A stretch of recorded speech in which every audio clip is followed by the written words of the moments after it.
সড়ক প্রশস্ত না করে রাজধানীতে নতুন 3টি ইউটার্ন চালু করায় ভোগান্তি বরং বেড়েছে। নতুন এই ব্যবস্থায় অসুবিধায় পড়ছে ট্রাফিক পুলিশও। তবে প্রকল্প সংশ্লিষ্টরা বলছেন, পর্যায়ক্রমে সবগুলো ইউটার্ন চালু হলে সমস্যা মিটে যাবে। ফেরদৌস রহমানের রিপোর্ট। রাজধানীর বনানীর চেয়ারম্যানবাড়ি এলাকায় এই ইউটার্নটি খুলে দেওয়া হয়েছে রোববার। এই ইউটার্নের মহাখালীগামী লেনে সড়ক প্রশস্ত করে বাড়ানো হয়েছে লেন, ফলে কোনো যানজট ছাড়াই চলতে পারছে গাড়ি। এর উল্টো পাশে উত্তরাগামী সড়কে স্থাপনার কারণে লেনও বাড়েনি, ফলে মহাখালী ফ্লাইওভার থেকে নেমেই সরু সড়কে গাড়ি পড়ছে বাধায়। ধীর গতিতে এগোতে হচ্ছে চালকদের, অনেক সময় থেমেও থাকতে হচ্ছে।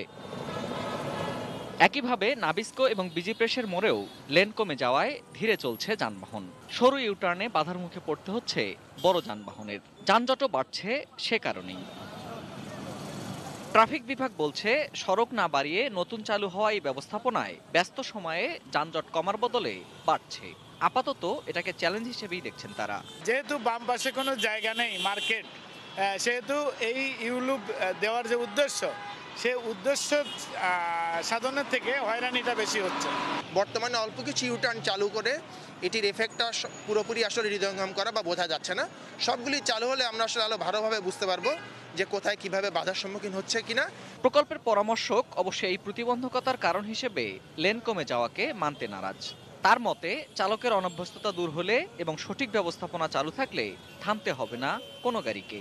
100 লেন করে দিয়ে 100 লেনকে সামনে সিগন্যাল দিয়ে আপনি দাঁড় করে রাখলেন, কি লাভ? আর লেন 100 না করে আপনি 2টা করেন, 10টা করেন, কমিয়ে দেন, কিন্তু গাড়িগুলোকে চলমান রাখেন, দেখতে পাবেন যে সব গাড়ি যাচ্ছে, কোথাও টেইল হচ্ছে না। ঢাকা উত্তরের মেয়র বলছেন, এসব ইউটার্নে আপাতত পরীক্ষা নিরীক্ষা চলছে। যে কটি ইউটার্ন পরিকল্পনায় আছে, ধাপে ধাপে সেগুলো চালু হলে যানজট একেবারেই হবে না এই সড়কে। বিভিন্ন জায়গায় কিন্তু আমরা ঘন্টার পর ঘন্টা বসে থাকি, আমরা অ্যাটলিস্ট ইউরোপের মাধ্যমে গাড়িটা যেন চলতে জন্য পারে, সেইটার আমরা বন্দোবস্ত করার চেষ্টা করছি। সবাইকে অনুরোধ করব, আমরা সবাই আসুন, একটু ধৈর্য সহকারে ইউরোপগুলোকে মেনটেন করি, আমরা এটার অবশ্যই একটি ভালো রেজাল্ট দেখতে পারব। Ferdous Rahman, ATN news, Dhaka.